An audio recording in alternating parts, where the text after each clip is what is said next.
7h-9h, les matins de France Culture, Guillaume Erner. Bonjour Yann Algan, vous êtes doyen de l'école d'affaires publiques et professeur d'économie à Sciences Po Paris. Je vais vous demander votre point de vue sur le Brexit dans la suite de ce que vient d'évoquer Camille Magnard avec les derniers rebondissements de ce feuilleton en Grande-Bretagne, les difficultés de Boris Johnson, car le Brexit incarne en quelque sorte le prototype de la situation liée au populisme auquel vous consacrez un livre en compagnie d'Elisabeth Beslay, Daniel Cohen et Martial Foucault, Les origines du populisme, enquête sur un schisme politique et social, et c'est publié dans la collection La République des idées au seuil. Le Brexit est-il en quelque sorte la situation idéale typique de ce phénomène, le populisme que vous étudiez, Yann Algan? Oui, bonjour Guillaume. Tout à fait, le Brexit est une très bonne illustration des causes profondes de la montée des populismes et des forces anti-système. Dans cette enquête inédite sur des bases de données, aussi bien sur la France, sur l'Europe, sur l'Angleterre ou sur les États-Unis, on montre en fait que ces forces anti-système se nourrissent de deux chocs tellurgiques. Le premier, c'est la question des risques économiques et que l'on retrouve bien dans la situation de l'Angleterre. Les forces anti-système sont vraiment nourries par ce profond ressentiment de la part des citoyens face au risque de perdre son emploi face à la mondialisation ou à l'ubérisation de l'économie, les risques liés à la stagnation des salaires et au déclassement social, des risques aussi liés à ne pas pouvoir payer son loyer ou payer ses dettes sur son logement. Et la colère des Anglais qui ont voté pour leur Brexit est vraiment nourrie par l'incapacité des partis politiques traditionnels ou surtout des institutions européennes à pouvoir régler ces problèmes. Maintenant, lorsqu'on regarde dans le détail, dans la situation anglaise, mais qu'on retrouve partout ailleurs, on trouve un élément supplémentaire qui est celui de la relation interpersonnelle entre les individus, de la confiance que vous faites entre les autres. Lorsqu'on pose la question aux électeurs, à des centaines de milliers d'électeurs, est-ce que vous faites confiance aux autres en général, à des personnes prises au hasard dans la rue, ou est-ce qu'on n'est jamais suffisamment méfiant?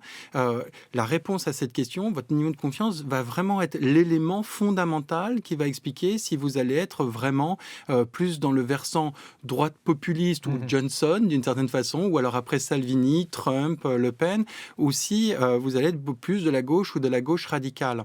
Pourquoi? Parce que ce rapport aux autres explique tout d'abord votre sentiment de nationalisme, votre rapport à l'immigration, et on voit bien que le Brexit et Johnson est nourri par ce rapport extrêmement défiant vis-à-vis des Polonais dans le cas de l'Angleterre, mais des immigrés plus général dans le cas de l'Italie, de la France, de l'Allemagne ou des États-Unis. Et c'est ce qui va faire le partage des eaux d'une certaine façon dans le cas de l'Angleterre entre une position de Johnson très anti-européenne et puis très nourrie par une xénophobie ou un rejet de l'immigration, et une position plus travailliste.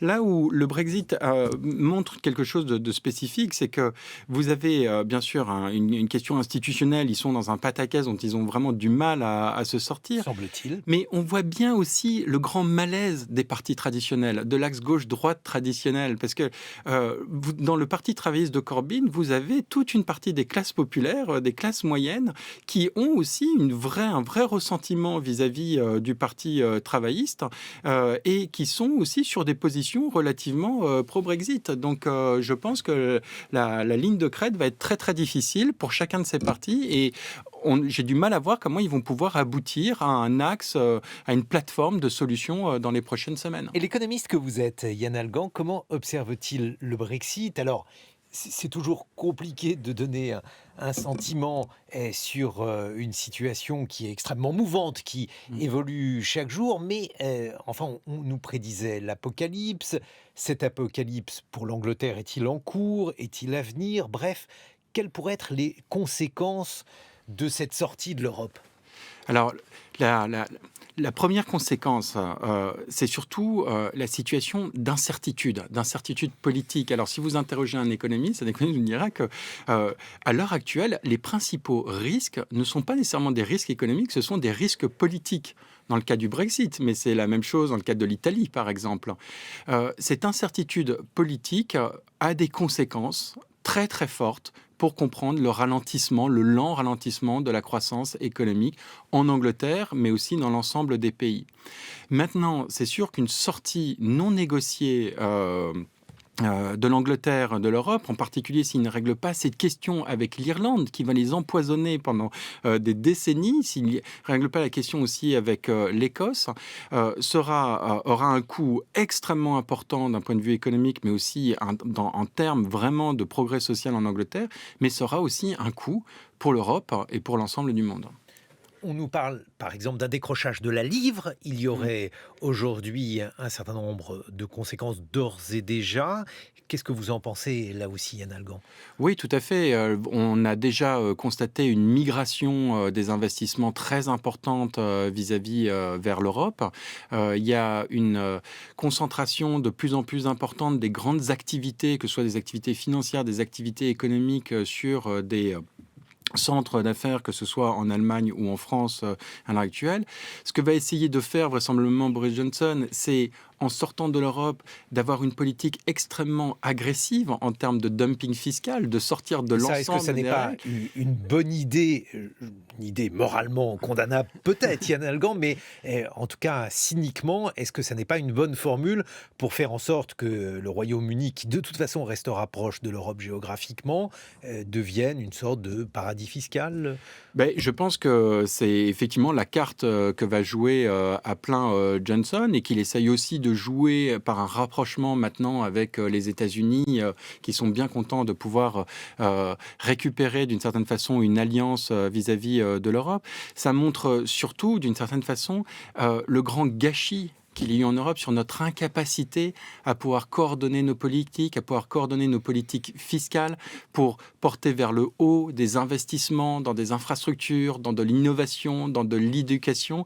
Donc oui, bien sûr, ce sera la carte de Johnson, mais il va falloir que non seulement l'Europe puisse vraiment se coordonner avec des programmes ambitieux, mais ça veut dire aussi qu'on va devoir au niveau plus mondial avoir un vrai effort pour pouvoir lutter contre l'ensemble de ces évasions fiscales qui, in fine, se payent pour l'ensemble des citoyens et qui se paiera aussi pour les citoyens anglais. Cette situation qu'on a sous les yeux, la situation du Brexit, Yann Algan, est-elle la conséquence des choix économiques de la Grande-Bretagne, avec notamment une spécialisation dans la finance très marquée, une évolution très longue et très ancienne avec un abandon de l'agriculture, une désindustrialisation, alors relative, elle est à nuancer celle-là, mais en tout cas une évolution très nette vers la finance et les services financiers. Est-ce que cette formule-là, avec une libéralisation à tout crin, elle montre que celle-ci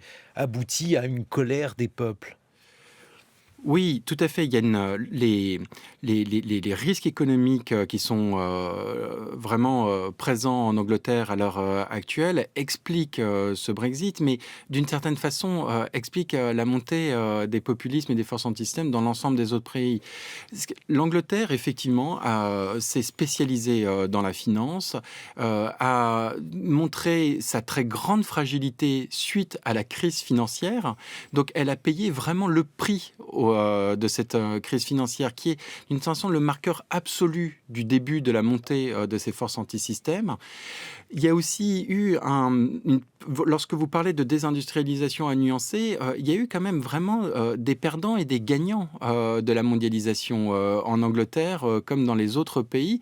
Et ce qui a été très manifeste dans le vote du Brexit, c'est qu'il a été présent non pas à Londres, non pas à Oxford, mais dans les localités juste à côté, pas nécessairement dans des grandes villes, mais surtout dans ces petites villes de taille intermédiaire qui se sont trouvées désindustrialisées, qui ont perdu aussi tout lien de sociabilisation et qui ont nourri une très forte colère vis-à-vis des partis politiques, des élites, des experts souvent taxés de collusion avec les marchés financiers.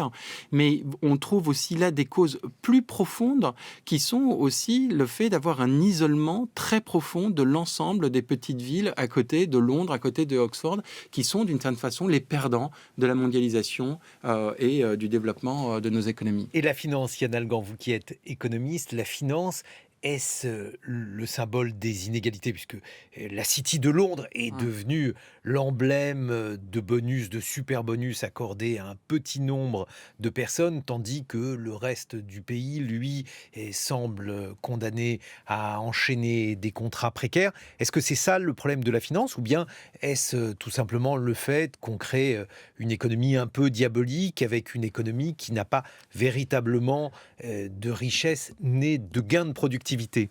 Oui, alors je vais vous répondre d'une certaine façon en étant humble et en faisant aussi, en plaidant la responsabilité des économistes sur la naïveté qu'ils ont eu vis-à-vis de la finance. On a toujours eu un regard sur les marchés financiers en disant que c'était vraiment des marchés nécessaires pour le financement des activités économiques, pour l'investissement, pour l'innovation. Et je crois qu'il y a un élément de vérité sur ce point.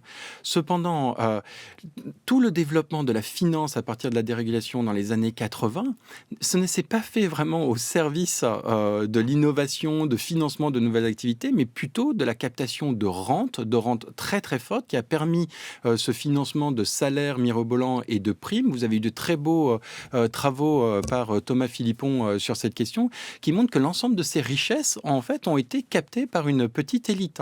Et puis le deuxième point, c'est que lorsque cette crise financière a éclaté, les pouvoirs publics se sont avérés vraiment incapables de pouvoir y répondre. Donc en plus d'une certaine façon des rentes et des inégalités, il y a eu un sentiment de collusion, il y a eu un sentiment surtout d'impuissance des pouvoirs publics et des partis traditionnels à pouvoir vraiment réguler des risques financiers. Et c'est ce qu'on trouve vraiment dans toute la littérature. On a toute une partie dans notre livre là-dessus, c'est que les crises financières ont toujours des effets beaucoup plus persistants. On l'avait déjà retrouvé au début du XXe siècle ou lors de la grande crise de 1929 pour comprendre la montée des totalitarismes.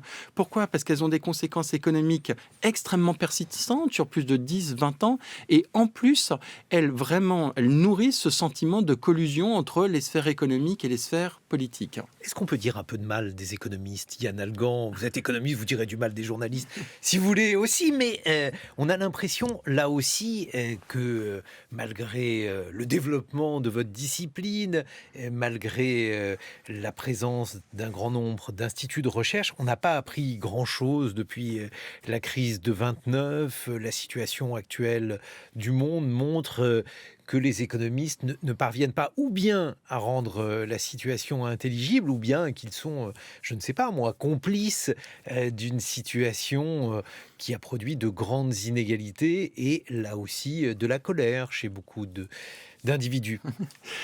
Oui, c'est un sentiment qui est compréhensible, partagé par les citoyens, mais j'aimerais effectivement souligner qu'il y a pu avoir des collusions. Il y a aussi d'une certaine façon une concentration de beaucoup de recherches économiques sur des travaux, soit sur des travaux théoriques, soit sur des travaux très spécifiques qui nous permettaient pas de comprendre le monde actuel.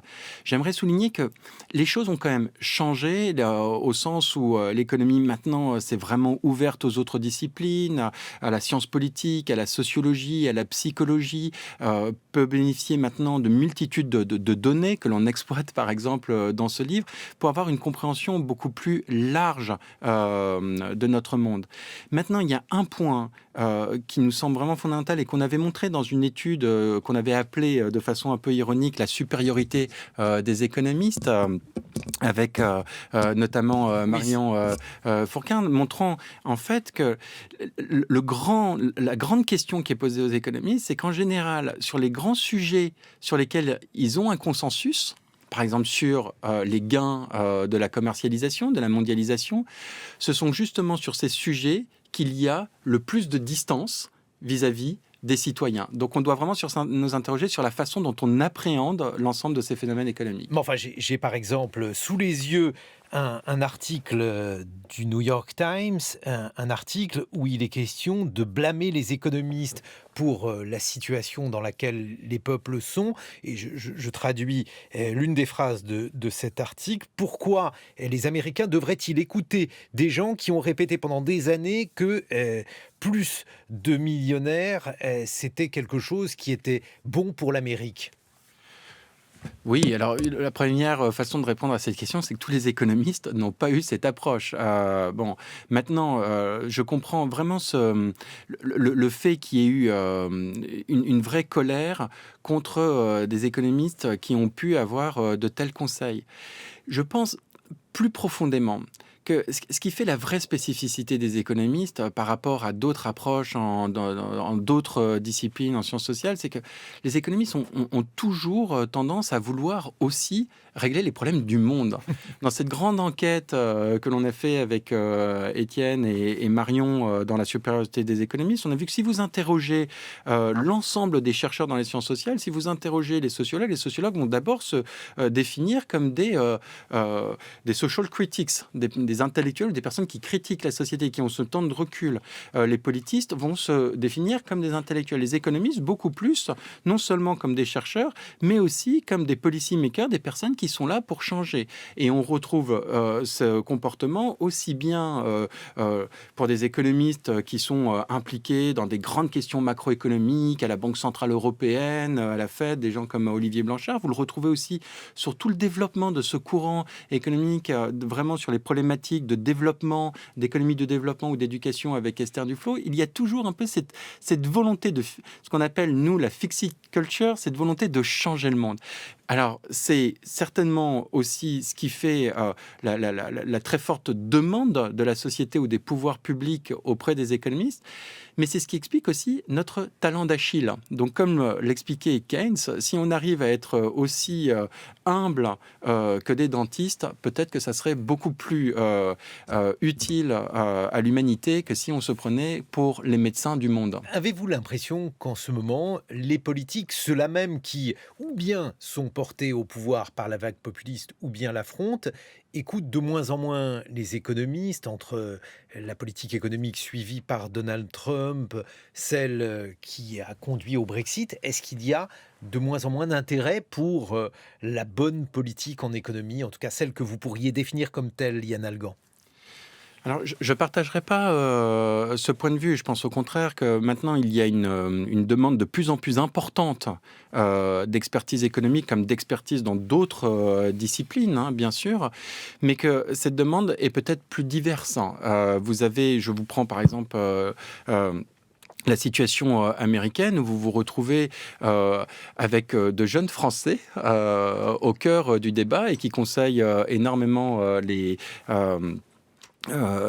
Sanders avec Gabriel Zucman et Emmanuel Sanders plutôt à gauche de la gauche radicale et des économistes, donc Gabriel Zucman qui a écrit un merveilleux livre sur l'évasion fiscale et avec Emmanuel Saez qui a étudié au long cours les inégalités, et donc ces deux économistes sont très très impliqués maintenant dans la campagne, mais plutôt à gauche. Je pense au contraire que nous sommes dans une situation où une plus grande pluralité de points de vue peut s'exprimer.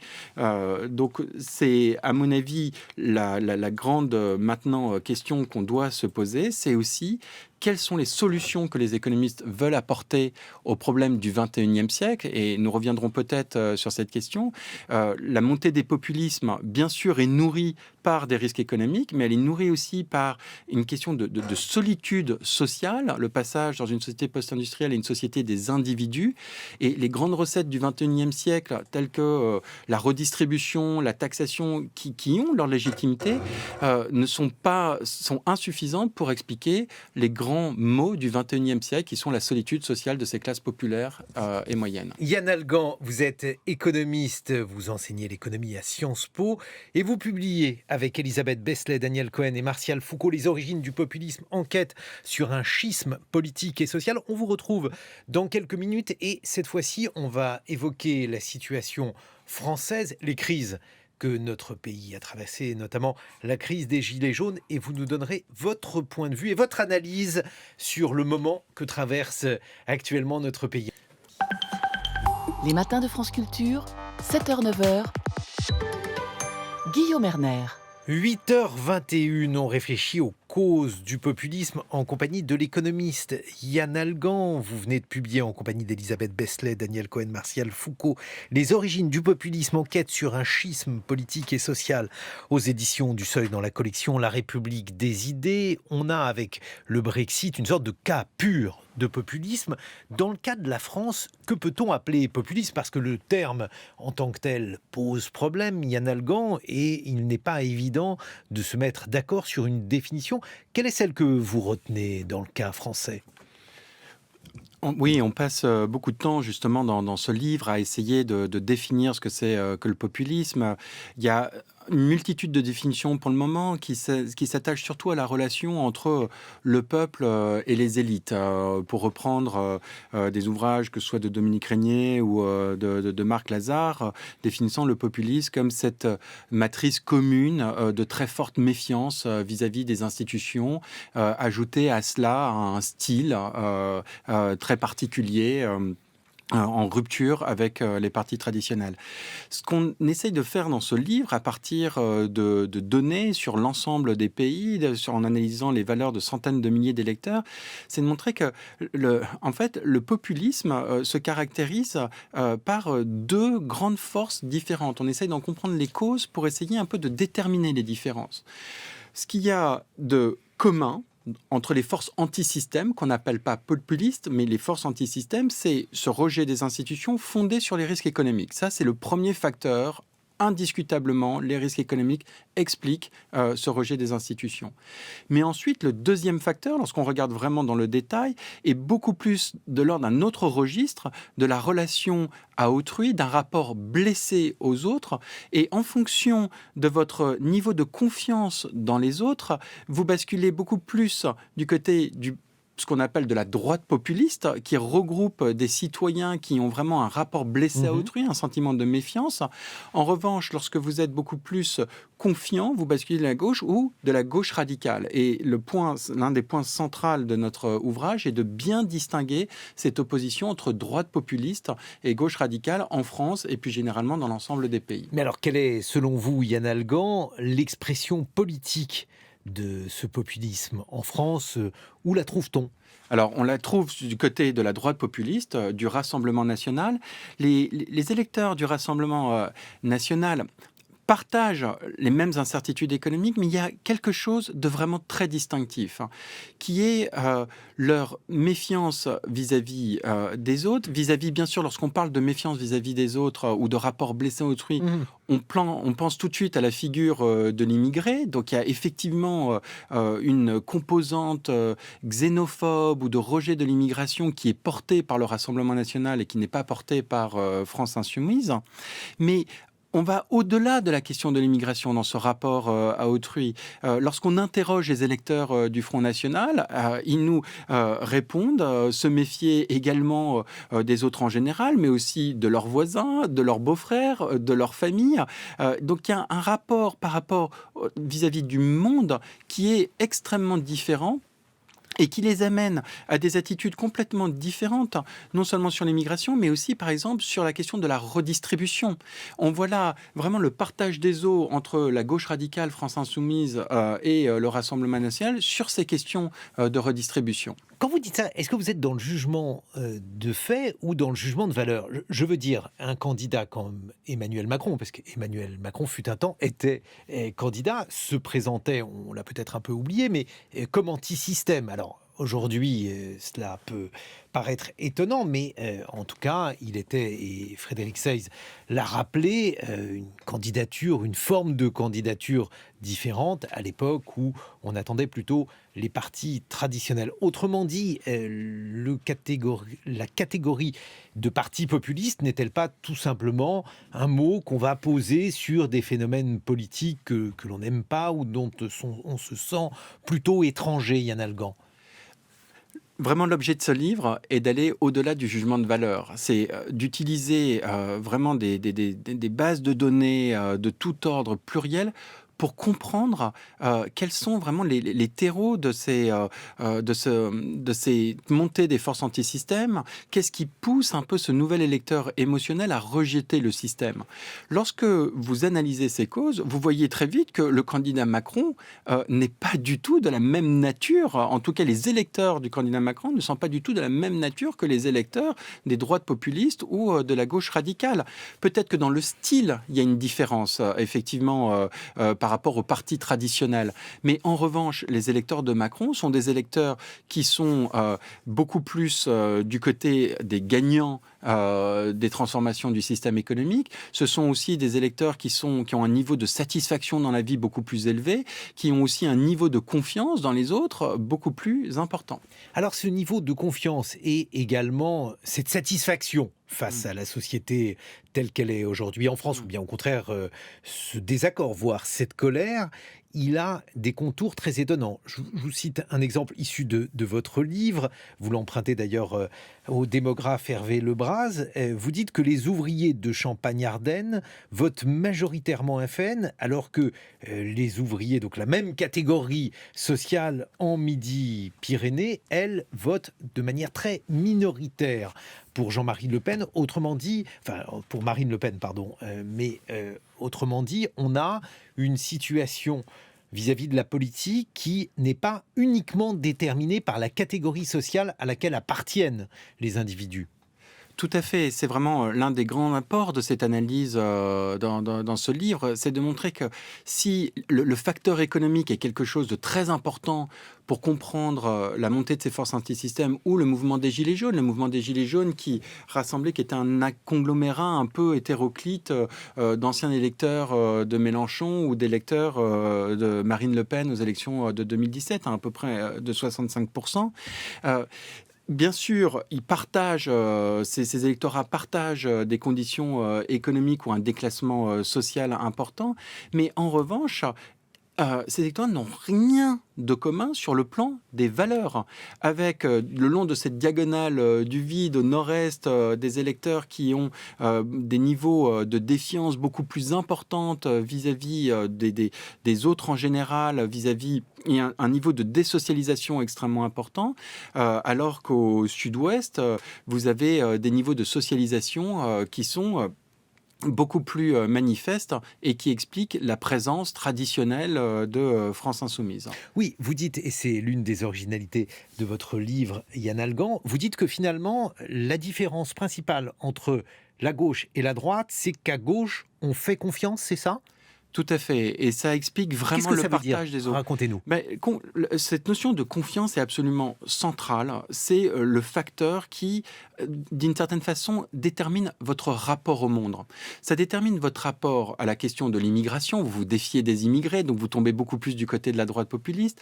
Mais ça détermine aussi votre rapport aux autres, tels que sur la question de l'homosexualité. Vous voyez, normalement, si c'était juste une question économique, les électeurs du Front National ne devraient pas montrer une défiance vis-à-vis des homosexuels comme ils le font vis-à-vis des immigrés. Or, la relation est très forte.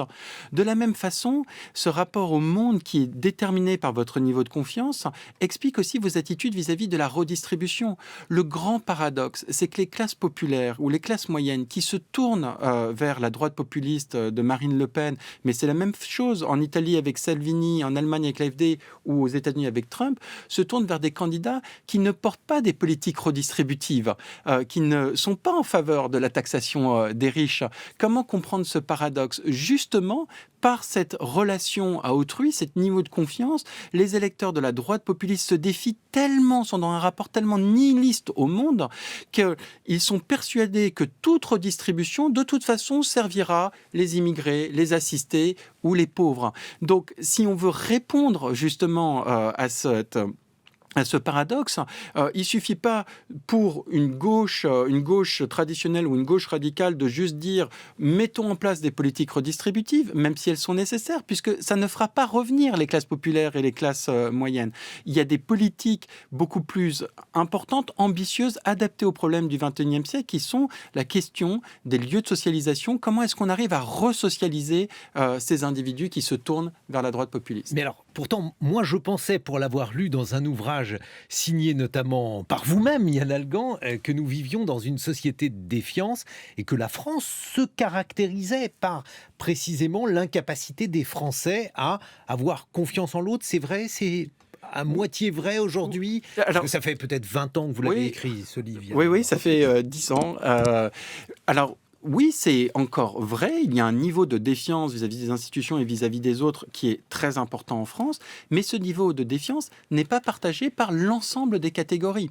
Et ce niveau de défiance s'explique aussi souvent par votre question un peu de mobilité sociale. Est-ce que vous êtes sur des trajectoires descendantes ou non? Est-ce que vous êtes un perdant ou un gagnant de la socialisation d'une certaine façon? Est-ce que vous vivez dans des grandes métropoles ou dans des petites villes qui sont désocialisées ou désindustrialisé. Le point dans ce livre est de dire non seulement ce niveau de confiance n'est pas partagé par l'ensemble des électeurs, et c'est ça qui permet justement d'expliquer ce grand schisme entre la gauche et la droite, et surtout la montée de la droite populiste, mais l'élément nouveau clé est de souligner que cette défiance ou ce sentiment de solitude sociale n'est plus juste une question française, c'est une question qui est partagée par l'ensemble des pays dans une société post-industrielle. On reprend en forme de clin d'œil les origines du populisme en référence à Hannah Arendt dans Les origines du totalitarisme, qui soulignait bien dans les années 30 ce passage d'une société de classe qui est organisée à une société de masse. Ce que l'on montre ici, c'est qu'on est dans une relation de même sorte avec un passage d'une société de classe à une société d'individus, isolés au travail, isolés dans les territoires. Si je reprends l'exemple des Gilets jaunes, les Gilets jaunes étaient vraiment symptomatiques de ces grandes transformations anthropologiques, civilisationnelles. Vous n'avez pas retrouvé dans les Gilets jaunes les bastions traditionnels ouvriers de chez Renault ou de chez Michelin. Ce qui est encadré socialement avec des syndicats, avec des entreprises, ne classe plus, n'encadre plus. Vous aviez une surreprésentation dans ces mouvements de Gilets jaunes de personnes qui sont dans ce tertiaire industriel désocialisé, des chauffeurs routiers, des aides-soignantes qui mettent une demi-heure à chaque fois pour aller dans leurs différents services, donc qui ne sont plus encadrés par les relations sociales. De la même façon, pour les villes qui se sont mobilisées, on n'a pas vu des grandes villes, à part pour les manifestations, et je reviendrai sur l'exemple de Bordeaux, on a vu surtout des unités urbaines qui ont perdu non seulement des services publics, mais qui ont perdu essentiellement leur lieu de socialisation, qui puisse s'agir de votre boulangerie, de votre restaurant ou de vos associations ou associations culturelles. Mais alors, ce qui est étonnant, c'est qu'on a pu lire que la crise des Gilets jaunes marquait précisément le retour de la lutte des classes et pas du tout la disparition de cette société de classe que soulignait dans un autre registre et dans un autre contexte, surtout Hannah Arendt, Yann Algan. Alors, l'élément de classe ou l'élément économique était très important. On a retrouvé principalement des classes populaires ou des classes moyennes, ou ce qu'on dit plus généralement, les perdants économiques d'une transformation. Bon, Donc, ça, oui, c'est une classe sociale. c'est une classe sociale. Mais là où cet élément économique est insuffisant pour comprendre cette mobilisation, c'est qu'on n'a pas retrouvé les catégories socio-professionnelles telles que les ouvriers des grands bastions industriels dans ces mouvements. On a trouvé surtout des personnes, parmi ces classes populaires, des personnes qui étaient isolées et qui avaient en commun surtout un sentiment de solitude. Et ça explique pourquoi ils ont eu autant de mal à aboutir ensuite sur un programme politique, à pouvoir s'entendre. Il y avait un tel élément de toute façon de défiance les uns vis-à-vis des autres. Donc il est nécessaire, pour vraiment comprendre ce mouvement des Gilets jaunes, de tenir compte aussi sur le fait que ces classes sociales ne se vivent plus en termes que classes. Ils se définissent beaucoup plus en termes de subjectivité malheureuse. Et ce qu'ils ont partagé pour la première fois, c'est leur solitude, s'apercevant qu'ils n'étaient pas seuls dans leur solitude et qu'ils pouvaient la partager dans des ronds-points. Alors, je vais le dire autrement. Si on continue la comparaison entre une même catégorie sociale, autrement dit les ouvriers en Champagne-Ardenne et en Midi-Pyrénées. Champagne-Ardenne, c'est une région qui a été très frappée par la désindustrialisation et où la réindustrialisation n'a pas encore pris toute son ampleur. Alors que les ouvriers de Midi-Pyrénées, souvent, travaillent dans des entreprises qui peuvent être des sous-traitants de l'aéronautique, bref, des sociétés qui peuvent envisager l'avenir avec probablement plus de sérénité. Est-ce que ce hiatus, il n'est pas suffisant tout simplement pour expliquer pourquoi les uns ont peur de l'avenir et pas les autres, Yann Algan? Alors, c'est une part de l'explication, bien sûr. Maintenant, si vous voulez comprendre encore plus profondément cette différence, et plus généralement donc entre régions, et même à un niveau beaucoup plus fin, autour de métropoles, il est vraiment nécessaire aussi de tenir compte du réseau de densité sociale. Ce qu'on montre dans ce livre et ce qu'on étudie, c'est de voir que ce n'est pas juste des questions d'emploi ou de désindustrialisation, c'est aussi des questions de perte de lieux de socialisation, peut-être que des services publics, bien sûr, mais vous avez aussi dans ces lieux, les lieux où vous avez la principale manifestation des Gilets jaunes, ce sont des lieux qui étaient beaucoup moins encadrés socialement et vous avez beaucoup de pertes de lieux de proximité. Je vais vous donner juste un exemple qui est vraiment, à mon avis, illustratif, qui est celui de la Nouvelle-Aquitaine. Bordeaux a été un lieu Absolument. vraiment étonnamment de très forte mobilisation des Gilets jaunes en termes de manifestants. Pourquoi ? Parce qu'ils étaient drainés par l'ensemble des villes de taille intermédiaire autour de Bordeaux, qui se sont sentis complètement en rupture sur la dynamique bordelaise, qui se sont sortis chassés des villes, qui se sont sortis chassés aussi de l'accès à l'ensemble des services publics ou des services de proximité.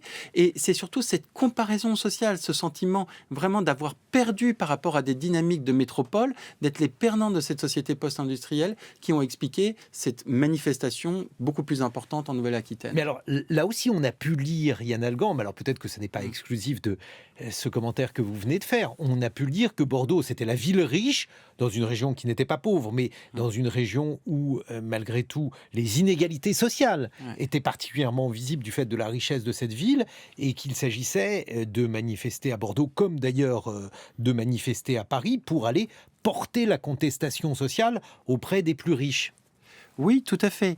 Mais la question de la richesse, vous repreniez un peu en début d'émission en disant est-ce que les économistes ne sont pas un peu trop économicistes, ne s'intéressent pas trop aux incitations monétaires, aux problématiques d'inégalité ils s'y intéressent, mais je pense que justement, pour pouvoir vraiment comprendre cette montée des forces anti-système, on ne peut pas se focaliser uniquement sur les inégalités économiques.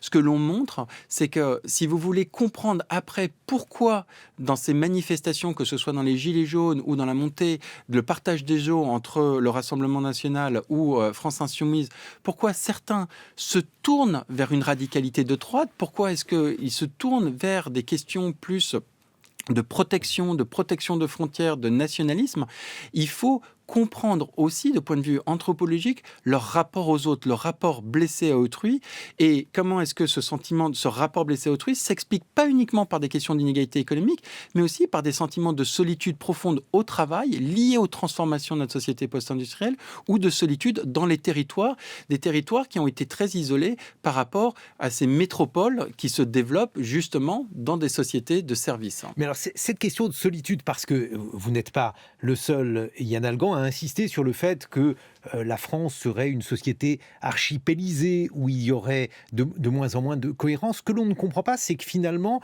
elle ne profite pas au corps intermédiaire. Il n'y a pas eu de traduction politique de la crise des Gilets jaunes. En tout cas, moi, je ne l'ai pas vu aux européennes qui, pourtant, ont suivi ce mouvement, ont accompagné même ce mouvement. Il n'y a pas eu du tout de regain de mobilisation syndicale là-dedans. Et les partis politiques qui ont le plus, peut-être, accompagné le mouvement des Gilets jaunes n'ont pas du tout profité de cette vague. Comment l'expliquer ? Parce que c'est un sentiment de solitude dans ce cas-là qui refuserait tout remède ou qui ne chercherait pas à tenter de remédier à cela. Je crois qu'il y a deux explications principales. La première, c'est qu'effectivement, ce mouvement des Gilets jaunes était vraiment un conglomérat de forces hétéroclites.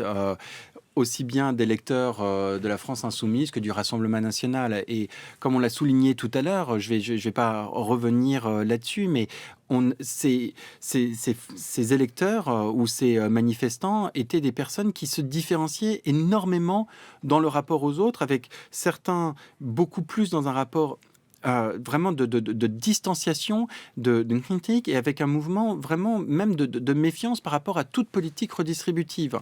Le deuxième point, c'est que ces manifestants des Gilets jaunes avaient vraiment surtout en commun leur solitude, mais ont eu énormément de mal à déboucher sur un programme politique. Pourquoi ? Parce qu'on ne construit pas de programme politique justement sur des subjectivités. Ce qu'arrivait à faire avant l'opposition gauche-droite, c'est de créer des coalitions, par exemple sur des valeurs ou sur des classes sociales, par exemple la gauche avec les instituteurs et les ouvriers, et puis à partir de ces coalitions à aboutir à un programme politique, par exemple plus ou moins de redistribution. Là, ce n'est absolument pas le cas, puisque justement, ce qui font surtout leur point commun, c'est ce rapport blessé à autrui, cette subjectivité malheureuse. Et ce qui a été manifeste, c'est que les syndicats étaient très peu présents, justement parce que les syndicats sont surreprésentés toujours dans les bastions de la vieille société industrielle et pas du tout dans ces nouveaux services qui désocialisent. Et l'un des grands enjeux, véritablement dans l'avenir, pour des mouvements qui voudront, ou des forces qui voudront porter des solutions, c'est de réfléchir sur quels sont ces nouveaux lieux de socialisation au travail, qu'est-ce qu'un nouveau syndicalisme de service, quels sont ces nouveaux lieux de socialisation dans les territoires. Et ça, c'est un vrai programme pour pouvoir éviter une radicalisation de nos sociétés. Mais alors précisément, parce que si l'on suit cette analyse, Yann Algan, on se dit que c'est facile de lutter contre la pauvreté. Enfin, je ne dis pas qu'il ne faut pas de la volonté politique pour le faire, mais en tout cas, c'est une cause objective. Un sentiment subjectif tel que la solitude, là, pour le coup, c'est un sentiment qu'il est extrêmement difficile de combattre politiquement. Oui, mais le point important est de ne pas en faire uniquement un facteur psychologique de cette solitude.